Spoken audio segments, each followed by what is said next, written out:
All main event time now, and we're going down to the UFC Flyweight division, and we're going back to December of last year, UFC 256. Now, Deivison Figueiredo versus Brandon Moreno was a short notice title fight. Both of them had fought at 255. A lot of title fights have fallen out over that card, so these two were drafted in together on like 3 weeks' notice to headline against one another. Not many people gave Brandon Moreno a chance in that fight. What followed was arguably one of the best fights of the year.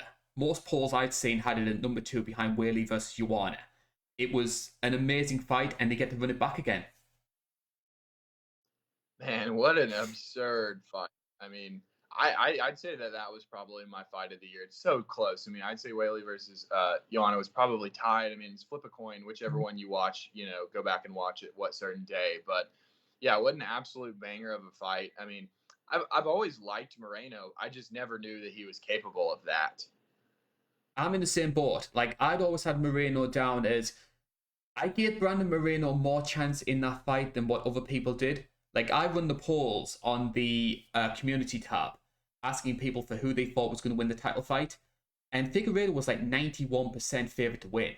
So, like, more people thought Felicia Spencer was going to win her title fight than Brandon Moreno was going to be Figueredo. And yet, Moreno put in this fantastic performance, and I think he won himself a lot of fans with that.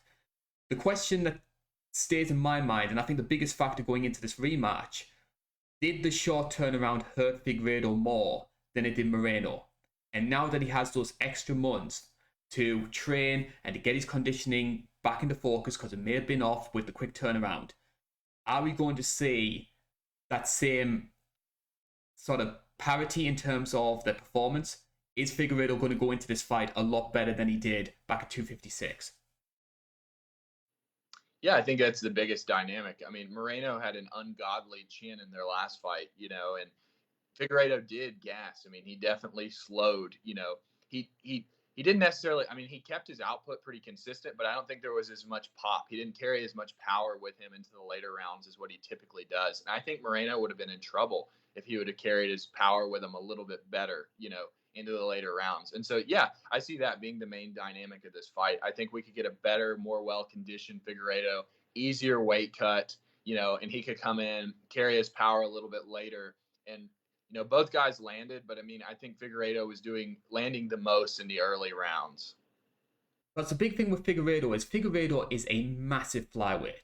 Like, he's even spoken before. He says that flyweight is only really a short-term thing. I could very well be going to bantamweight further down the road. Hits like an absolute truck as well. Definitely the hardest hitting 125 on the roster.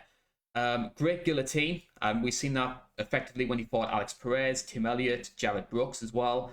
And I think that maybe scared Moreno, because Moreno for me is a good grappler, very underrated in terms of the ground, and he didn't want anything to do with Figueiredo, and that could maybe have been a reason for that he was scared of the guillotine. Um, I think he's maybe vulnerable to leg kicks. He's not comfortable on the back foot. We saw Brandon Moreno exploit that. Um, I think with Figueiredo, I think there was a lot of people that maybe got a bit too carried away with how good he was after what he did against Alex Perez and Joe Benavidez.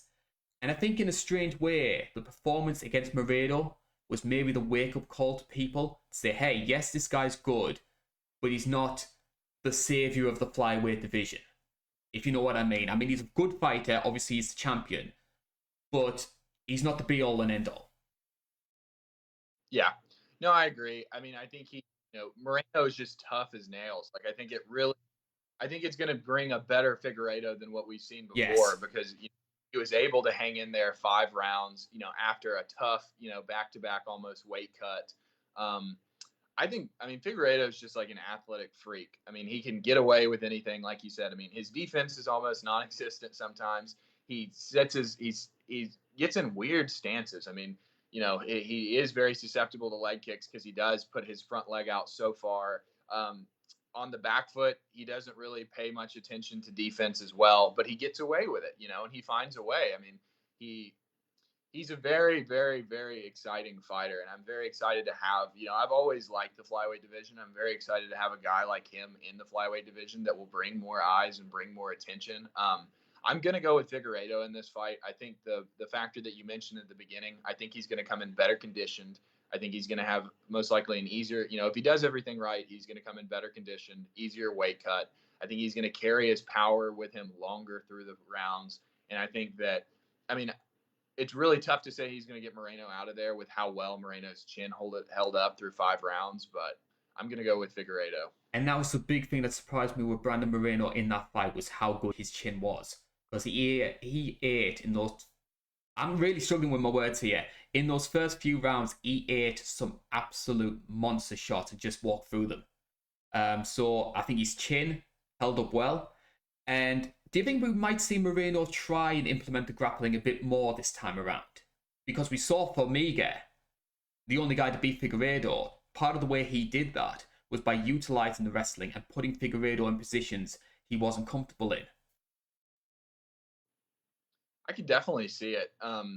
Yeah, I don't know if it was because Moreno was scared of his gas tank, it being like a quicker turnaround and he didn't shoot as much because he knew it was a 5-round fight. But I mean, coming into this, I definitely think that's a factor we need to look out for.